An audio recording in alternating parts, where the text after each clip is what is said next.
উদ্বোধন হলো তৃতীয় বাহারে আহারে ফুড ফেস্টিভ্যাল। জমজমাট বাঁকুড়া স্টেডিয়াম। বাঁকুড়ার খাদ্যরসিক মানুষের জন্য বছরের শুরুতেই এক বিশেষ প্রাপ্তি। বাঁকুড়া স্টেডিয়ামে শুক্রবার উদ্বোধন হলো তৃতীয় বর্ষের বাহারে আহারে ফুড ফেস্টিভ্যাল।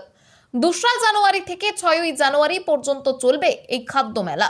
এদিকে যেমন শহরে চলছে বইপ্রেমীদের জন্য বইমেলা, ঠিক তেমনই অন্যদিকে খাবারের স্বাদে মেতে উঠতে শুরু করলেন সাধারণ মানুষ।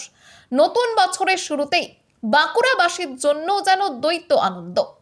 এবং খাদ্য মেলায় রয়েছে নানান রকমের দেশি ও জনপ্রিয় পদের সম্ভার। শীতের উপযোগী নানান রকম পিঠেপুলি থেকে শুরু করে হাঁসের মাংস, বেম্বু বিরিয়ানি, নবদ্বীপের বিখ্যাত দই, মোমো, পিৎজা, মটকা চা, বাহারি মিষ্টি, সব মিলিয়ে এক ছাদের তলায় স্বাদের স্বর্গ।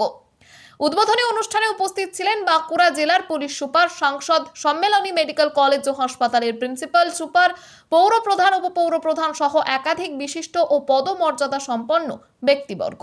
মেলায় খাদ্যরসিক মানুষের ভিড় উৎসাহ ছিল চোখে পড়ার মতো। আয়োজকদের দাবি, গত বছরের তুলনায় এবছর দর্শনার্থীর সংখ্যা আরো বাড়বে। সব মিলিয়ে বাহারে আহারে খাদ্য মেলা বাঁকুড়ার সাংস্কৃতিক ও সামাজিক জীবনে নতুন মাত্রা যোগ করলো। আমরা মোবাইলের মধ্যে ঢুকে যাচ্ছি, তার বাইরে যে ছোট ছোট যে আনন্দগুলো আমরা উপভোগ করতে পারি, যে কোনো ধরনের মেলাই হোক, যেমন যিনি আগে বলছিলেন যে বাঁকুড়া জেলায় বই মেলা এখন চলছে, তার সাথে এই ফুড ফেস্টিভ্যাল, এই ছোট ছোট আনন্দগুলো আমাদের আছে তাদের সকলের সাথে যেমন পরিচয় করায়, ঠিক সেইভাবেই আমরা আমাদের সংস্কৃতিকে, আমরা আমাদের সমাজকে আমরা জানতে পারি।